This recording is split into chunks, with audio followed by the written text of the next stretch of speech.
السلام علیکم ورحمۃ اللہ وبرکاتہ۔ انشاءاللہ آج ہم لوگ شکر و حمد کے بارے میں بات کریں گے۔ اس کے بارے میں تو ہم جتنی بات کریں گے اتنا کم ہے، کیونکہ اللہ کا شکر اور اللہ کی حمد ہم بیان کرتے کرتے تھک جائیں، ہم شکر ادا کرتے کرتے تھک جائیں، لیکن پھر بھی وہ حق ادا نہیں کر سکتے، ہے نا۔ کتنا اللہ کا کرم ہمارے اوپر ہے۔ ہم اگر دیکھیں، شکر کی حقیقت تو یہ ہے نا کہ آدمی سوچتا ہے کہ اللہ نے میرے ساتھ یہ معاملہ کیا کہ میں دنیا میں آنے سے پہلے ماں کے پیٹ کے اندھیریوں میں رہا، ہے نا۔ اندھیرے رہتے ہیں نا، 3 پردے کا اندھیرا رہتا ہے ماں کے پیٹ میں۔ پھر اللہ تعالیٰ وہاں پہ ہم کو غذا پہنچاتا ہے۔ پھر جب دنیا میں اللہ تعالیٰ ہم کو لاتا ہے تو اس میں ہماری پرورش کرتا ہے، اور پرورش کی کیا کیا انتظامات اللہ کرتا ہے نا۔ جیسے انسان سوچتا ہے کہ میں بالکل لاچار اور بے بس تھا، زبان تھی نہ ہاتھ پیر تھے، پھر میرے رب نے مجھے پالا پوسا، میرے جسم کو طاقت دی، سوچنے اور بولنے کی قوت دی، پھر آسمان و زمین کی پوری مشین میرے لیے ہر وقت چلا رہا ہے تاکہ مجھے خوراک ملے، ہوا ملے، ہے نا۔ ہر طرح سے اللہ تعالیٰ ہمارے لیے آکسیجن، جہاں ہم کو جو چیز کی ضرورت ہے اللہ تعالیٰ پہنچا رہا ہے نا۔ ایک طرف اپنی لاچاریاں، کمزوریاں دیکھتا ہے، دوسری طرف خدا کی رحمت کی بارش، ہے نا۔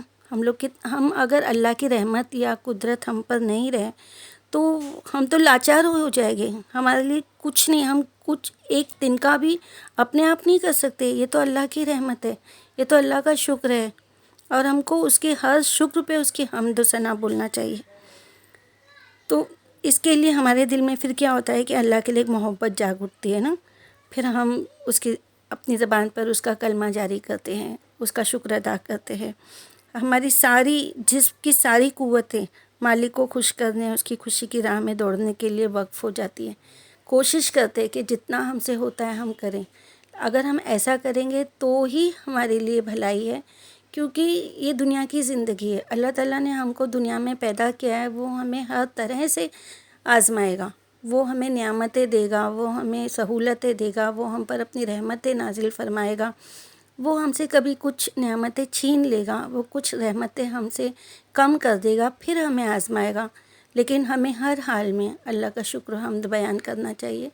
اگر ہمارے سے کوئی چیز کم ہو جاتی ہے، رحمتیں کم ہو جاتی ہے، اس کو چھین لی جاتی ہے ہماری زندگی سے، کچھ ہمارے پیارے ہمارے سے چھین لیے جاتے ہیں، کیونکہ ہر ایک کو دنیا سے جانا ہی ہے، کوئی نہ کوئی ہر وقت پوری دنیا میں تو نہیں رہ سکتا، وہ تو جائے گا ہی۔ تو ہمارے رشتہ دار، ہمارے اپنے، ہمارے ماں باپ، ہمارے جو بھی پیارے ہیں، وہ ہم سے اگر بچھڑ جاتے ہیں، اللہ کے پاس چلے جاتے ہیں، اللہ وہ لے کے بھی آزماتا ہے، اللہ ہم کو اولادیں دے کے بھی آزماتا ہے۔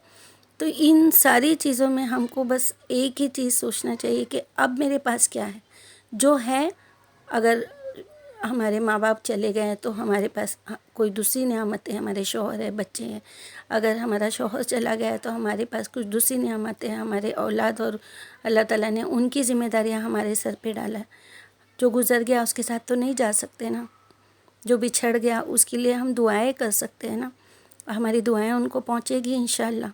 اور اللہ کا شکر بجا لاتے کہ اللہ ان کے ساتھ میں تو اپنا رحم و کرم کا معاملہ کر، ہمارے ساتھ اپنا رحم و کرم کا معاملہ کر۔ تو یہ ساری چیزیں ہمارے لیے اللہ کی قریب جانے کی وجہ بنتی ہے، کیونکہ جب اللہ ہمارے لیے کچھ کرتا ہے تو ہم اس کا شکر ادا کریں۔ اللہ تعالیٰ کبھی کسی سے غافل بھی نہیں ہے اور کسی کو اکیلا چھوڑتا بھی نہیں ہے۔ اللہ تعالیٰ کے پاس ہر چیز کا ریکارڈ ہے۔ وہ برے سے برا، اچھے سے اچھا ہر انسان کی مدد کرتا ہے۔ یہ نہیں ہے کہ وہ برا ہے، وہ غلط کام کر رہا ہے تو میں اسے نہیں دیکھوں گا، یہ اچھا ہے میں اسی کی مدد کروں گا۔ بلکہ جو زیادہ نیکی کے راستے پہ چلتے، آزمائشیں انہی کے ساتھ آتی ہے۔ وہ اس لیے آتی ہے کہ اگر انسان ہے نا، ہم سے تھوڑے بہت تو گناہ ہوتے ہی ہیں، تو اللہ تعالیٰ ہم کو وہ آزمائش میں ڈال کے وہ گناہ، وہ تکلیف جب ہم کو پہنچتی ہے تو ہمارے وہ گناہ معاف کر دیتا ہے، تاکہ ہم دوزخ کی طرف نہیں جائیں۔ یہ میرا پیارا بندہ ہے، اس کو میں جنت میں دیکھنا چاہتا ہوں، ہے نا۔ ایک ٹیچر ہوتی ہے، وہ بھی اپنے اسٹوڈنٹس کے ساتھ ایسے ہی ہوتی ہے نا، کہ جب وہ اپنے بچوں کو پڑھاتی ہے، اس کو لگتا ہے کہ میرا ٹاپر بچہ ہے، یہ اسٹوڈنٹ میرا بہت اچھا ہے، اور کوئی وجہ سے اگر وہ بیمار ہے یا کوئی وجہ سے وہ ایگزام نہیں دے پا رہا ہے یا پیپر میں کچھ کمی ہو گئی، تو ٹیچر چاہتی ہے کہ وہ وہی پوزیشن پہ رہے جہاں وہ تھا. تو کسی نہ کسی طرح وہ اس کو ایکسٹرا اس کے پیچھے محنت کر کے اس کو سمجھا کے وہ اس کو اس لیول تک پہنچانا چاہتی ہے نا. اب میں جب ٹیوشنس پڑھاتی تھی تو میرے ساتھ یہی معاملہ ہوتا تھا کہ میں بہت ساری گفٹ لے کے رکھتی تھی اور بچوں کو بولتی تھی کہ جو سب سے اچھا ہائیسٹ لائے گا اس کو میں یہ ٹوائے دوں گی، یہ ٹوائے دوں گی. بہت ساری ٹوائز میں لے کے آ کے رکھتی تھی، اور بچے اس خوشی سے محنت کرتے تھے، اور وہ لوگ ماشاء اللہ اچھے مارکس بھی لے کے آتے تھے. لیکن کبھی کبھی ایسا ہوتا تھا کہ ایک دو بچے کا ایک آدھ پرسنٹیج کی وجہ سے پیچھے ہو جاتا تھا، اور جس نے زیادہ پرسنٹیج لیا ہے تو گفٹ اس کو چلا جاتا تھا. تو میرے دل میں اتنا دکھ ہوتا تھا کہ اللہ، اس نے بھی تو اس کو پانے کے لیے اتنی محنت اور کوشش کیا. تو میں پھر کیا کرتی تھی کہ اب اگر میں نے سیم ٹوائے اس کو دیا، سیم گفٹ اس کو دیا، تو جس نے ہائیسٹ مارکس لیا اس کو لگے گا پھر میرا کیا فائدہ.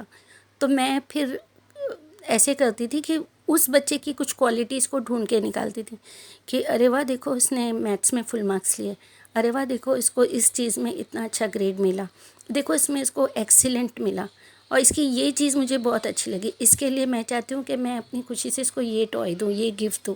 تو میں اس کو خالی نہیں چھوڑتی تھی، اس بچے کو میں کوئی نہ کوئی بہانہ کر کے اس کو ٹوائز دیتی تھی. تب جا کے میرے دل کو سکون ہوتا تھا، نہیں تو مجھے دکھ ہوتا تھا کہ وہ بچے نے اتنی محنت کیا، اب اگر ایک آدھ پرسنٹیج سے وہ پیچھے ہو گیا تو ہم تو انسان ہیں نا. ہمارے دل میں اگر ایسا رحم و کرم کا معاملہ آ رہا ہے، ہمارے دل میں اگر ہمارے اسٹوڈنٹ جو ہمارے خون کے رشتے سے بھی نہیں ہے لیکن ہم کو ہمارے خون کے رشتے کی طرح پیارے ہو جاتے ہیں، تو پھر اللہ رب العزت وہ تو رحیم ہے نا، وہ تو ہمارا پالنہار ہے، اس نے ہم کو پیدا کیا، وہ ہمارا خالق و مالک ہے. کیا وہ ہم کو ایسے ہی چھوڑ دے گا؟ دیکھیے آپ صلی اللہ علیہ وسلم کی حدیث میں آپ کو پڑھ کے سناتی ہوں کہ رسول اللہ صلی اللہ علیہ وسلم نے ارشاد فرمایا کہ جو شخص کھانا کھائے پھر یہ کہے شکر ہے اللہ کا جس نے مجھے کھانا دیا بغیر میری اپنی تدبیر اور طاقت کے، تو اس سے جو گناہ ہو چکے ہیں وہ معاف ہو جائیں گے. الحمدللہ. مطلب ایک شخص اگر کھانا کھا کر یہ کہتا ہے کہ یہ اللہ، یہ میرے محسن نے مجھے کھانا بخشا، اس میں میری اپنی تدبیر، جسمانی ذہنی قوت کا کوئی دخل نہیں تھا، اس میں ہم اپنی تدبیر کیسے کر سکتے ہیں بولو؟ اگر اللہ تعالیٰ نے ہمیں کھانا دیا ہے، ہمیں قوت دی ہے، تو یہ اللہ کا رحم و کرم ہے. نہیں دیتا تو مجبور لاچار ہے نا، اپاہج بناتا تو کیا کرتے. تو اس طرح یہ جو چیزیں ہیں میرے پاس، مطلب اللہ تعالیٰ کا رحم ہم اپنی چلتی پھرتی جو روزمرہ کی زندگی میں بھی ڈھونڈ سکتے ہیں. آپ ایک بار غور کرو، بس ہم لوگ غور نہیں کرتے کہ اللہ کے رحم و کرم ہمارے اوپر کیسے برستے ہیں. جیسے ایک بار میں اسکول میں تھی بہت سال پہلے، بہت چھوٹی تھی، اور اسکول سے کچھ پیسے ممی کچھ پیسے دیتے تھے ہماری امی، اور وہ اسکول جانا ہر پیرنٹس جیسے اپنے بچوں کو اسکول جاتے وقت دیتے ہیں. تو میں وہ پیسے لے کے جاتی تھی، اور کچھ ایسا بچپن سے دماغ میں ڈالا گیا تھا کہ کوئی غریبوں کو دے گے، صدقہ دے گے تو اس کا اجر اللہ تعالیٰ اچھا دے گا، ہم جو دے گے اس سے زیادہ دے گا، اور اس میں خوشیاں دے گا. میرے ابو بچپن میں گزر چکے تھے، تو مجھے ایسا میری امی کا دکھ دیکھ کے ایسا لگتا تھا کہ اگر میں ایک صدقہ خیرات کر دوں گی تو شاید گھر میں خوشیاں آ جائے گی، یا اللہ تعالیٰ رزق میں برکت دے گا. بہت چھوٹی تھی، بہت ہی چھوٹی تھی، 4th یا 5th ہوگا شاید، مجھے یاد نہیں ہے.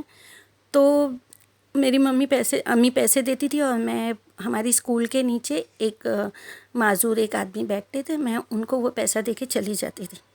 گھر پہ کسی کو نہیں پتہ ہے کہ میں روز یہ کر رہی ہوں. اور ریسس میں پھر مجھے کھانے نہیں ہوتا تھا کیونکہ میرے پاس پیسے نہیں ہوتے تھے. تو ایک بار ایسا ہوا کہ ریسس میں میری ایک فرینڈ نے مجھ سے کچھ نوٹس لکھنے کے لیے اور مجھے کہا کہ میرے پاس ٹائم نہیں ہے. اس نے مجھے کچھ پیسے دیے، اس وقت تو کیسے 25 پیسہ ایسا سب ہوتا تھا. تو اس نے مجھے وہ دے کے کہا کہ جا کے نیچے وہ چاٹ والے کے پاس سے وہ لے کر آؤ، اور مجھے جاؤں گی تو رنگ ہو جائے گی، بیل رنگ ہو جائے گی. تو میں اس کے لیے نیچے گئی. اب ایسا ہوا کہ مجھے بھی اتنی بھوک لگی تھی اور میرے پاس پیسے نہیں تھے. مجھے کھانا تھا لیکن میں نے پیسے تو صدقہ کر دیے تھے. تو میں اب کیا کروں، تو میں نے اس کے لیے خریدی، لیکن وہ دیکھ کے، وہ خوشبو سن کے مجھے بھی ایسا لگا کہ کاش میرے پاس پیسے ہوتے تو میں بھی لیتی اور میں بھی کھاتی۔ میں نے وہ لیا اور وہ میری فرینڈ کو جا کے دیا۔ جب اوپر گئی کلاس میں تو مجھے یاد آیا کہ ارے میں نے تو اس آدمی کو، چاٹ والے کو پیسے دیے ہی نہیں، بھول گئی دینے کے لیے، اور بہت گردی تھی تو وہ لینا بھی بھول گیا۔ میں فوراً بھاگ کے میں نے ان کو بولی کہ بھیا دیکھیے میں آپ سے ابھی لے کر گئی تھی یہ آپ کے پیسے، اور سوری معاف کرنا بول کے میں واپس دے کے پلٹی تو مجھے اس نے واپس بلایا، بولا بیٹا تمہارے جیسا ایمانداری سے کسی نے آج تک مجھے نہیں دیا، رکو 1 منٹ۔ اور اس نے ایک مطلب اچھا خاصا پیٹ بھرنے سے زیادہ چاٹ مجھے خوشی سے دیا کہ یہ میری طرف سے گفٹ تم کو۔ دیکھیے نا اللہ کا رحم و کرم ہے نا، کہ مجھے بھوک لگی تھی، میں نے پیسہ صدقہ کر دی تھی، میرے پاس پیسہ نہیں تھا، لیکن اللہ تعالیٰ نے وہ میرے اوپر کیسا رحم و کرم کیا کہ وہ چیز مجھے دے دیا بنا پیسے کے۔ تو یہ اس آدمی کے دل میں رحم ڈالنا، اور وہ جو میں نے ایمانداری کی اس کے لیے اللہ کو کچھ چیز پسند آئی ہوگی نا، تو اس نے وہ بھوک مٹایا اور وہ اس وقت میری مدد کیا۔ تو الحمدللہ، اللہ کا شکر، اللہ تعالیٰ کے ساتھ میں ہم کو کبھی مایوس نہیں ہونا چاہیے کہ اب ہمارے ساتھ یہ ہو گیا۔ جیسے ہوتا ہے کہ میرے ابا گزر گئے تھے تو میری ممی ایک دم ٹینشن میں آ گئی تھی، میری ماں روتے رہتے تھے، گھبرا گئے تھے، ہم لوگ اتنے چھوٹے چھوٹے تھے کیسے ہوگا، لیکن اللہ نے سنبھالا۔ الحمدللہ ہمارے سارے بھائی بہن، اللہ تعالیٰ نے سب کو نیک راستے پہ لے کے گیا، سب بہت اچھے اخلاق کے ساتھ اللہ تعالیٰ نے ان کو پالا پوسا بڑا کیا، سب اپنے اپنی جگہ پہ الحمدللہ۔ تو یہ مدد کس کی ہے؟ اللہ کی ہے نا۔ اللہ کسی کو بھی اکیلا نہیں چھوڑتا، لیکن بس ہم کو ہمارے اس وقت، جس وقت سے ہم گزر رہے ہیں، اس وقت سے یہ سیکھنا ہے کہ یہ چیز ہمارے ساتھ کیسی ہوئی، یہ اللہ کے رحم و کرم سے ہوئی، یہ اللہ کے شکر سے ہوئی۔ کسی کے جانے سے، کسی کے رہنے سے کچھ نہیں ہوتا۔ اللہ سب کچھ دیکھنے والا ہے، سب کی مدد کرنے والا ہے۔ وہ اگر باپ کا سایہ سر سے اٹھاتا ہے تو اولادوں کو اتنا نیک اور اونچے درجے پہ لے کے جاتا ہے کہ ان کی ماں کو وہ خوشیاں مل جاتی ہے جو شوہر کے جانے کے غم سے بڑی ہو جاتی ہے۔ تو اللہ تعالیٰ رحیم ہے، کریم ہے اور رحم الراحمین ہے۔ ہمیں اس سے بالکل مایوس نہیں ہونا چاہیے، اور ہمیشہ اس کا شکر اور حمد، الحمدللہ، اللہ کا شکر۔ دیکھیے جب قرآن شروع ہوتا ہے تبھی بھی الحمدللہ سے ہی شروعات ہوتی ہے نا۔ شکرانہ بھی، قرآن کی شروعات ہی اللہ تعالیٰ نے الحمدللہ سے کی ہے۔ تو ہم کو بس شکر اور حمد بجا لانا ہے اللہ کی، اور اس پہ عقیدہ مضبوط رکھنا ہے کہ اللہ سبحانہ و تعالیٰ تو ہمارے ساتھ خیر کا معاملہ کر رہا ہے اور تو کرتا رہے گا، یہ توکل بھی ہونا چاہیے۔ اور ہر ایک لمحے میں آج جو ہم کو ملا ہے، اس لمحے میں آج جو ملا ہے اس میں اللہ چن کے نکالنا ہے کہ یہ شکر، یہ شکر، یہ شکر۔ کوئی اور شکر کا معاملہ نہیں دیکھے تو کم سے کم اپنے اعضاء کو، اپنے پارٹس آف دا باڈی کو دیکھ کے الحمدللہ تیرا شکر، تو نے مجھے ہاتھ پیر آنکھ کان سے نوازا، اللہ تیرا شکر تو نے مجھے ذکر کرنے والا بنایا، اللہ تیرا شکر تو نے مجھے شکر کرنے والا بنایا، اللہ تو مجھے ہدایت دے، اللہ تو نے مجھے ہدایت دی کہ میں تیرا شکر ادا کروں، اللہ تیرا شکر۔ بس اللہ کی حمد و ثنا اور اللہ کا شکر بجا لائیں، اور اللہ پہ عقیدہ رکھے، توکل کرے، اللہ پہ ایمان رکھے، اور یہ سوچے کہ وہ کبھی ہمارے ساتھ یا کسی کے ساتھ کبھی غلط نہیں کر سکتا۔ اگر کسی کے ساتھ کچھ غلط یا برا ہو رہا ہے تو ہمیں سب سے پہلے ہمارے اندر جھانکنا بھی چاہیے کہ کہیں ہم سے کوئی غلطی تو نہیں ہو گئی۔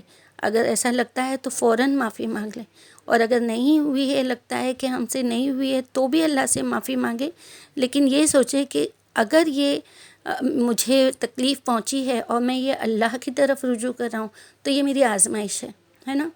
ایک حدیث میں ہے نا کہ اگر ہم اللہ کے قریب جا رہے ہیں اس کا مطلب آزمائش ہے، اور اللہ سے دور جا رہے ہیں اس کا مطلب وہ سزا ہے۔ تو اب ہم اللہ کے قریب جائیں، اور آزمائش ہے تو پھر صبر کریں، اور پھر وہ آزمائش اللہ دور کرے گا تو شکر کرے اور حمد کرے اللہ کی، اور اللہ کا شکر بجانے والا اللہ تعالیٰ ہمیں بنا لے۔ ہر مومن مومنات، ہر مسلم مسلمات کو اللہ تعالیٰ شکر کرنے والا بنائے، اور سب کی نیک دعائیں اور سب کی نیک مصیبتوں کو دور کرے، سب کی نیک تمناؤں کو پوری کرے۔ اللہ تعالیٰ ہر آفت بلا مصیبت سے بچائے، آمین یا رب العالمین۔ السلام علیکم ورحمۃ اللہ وبرکاتہ۔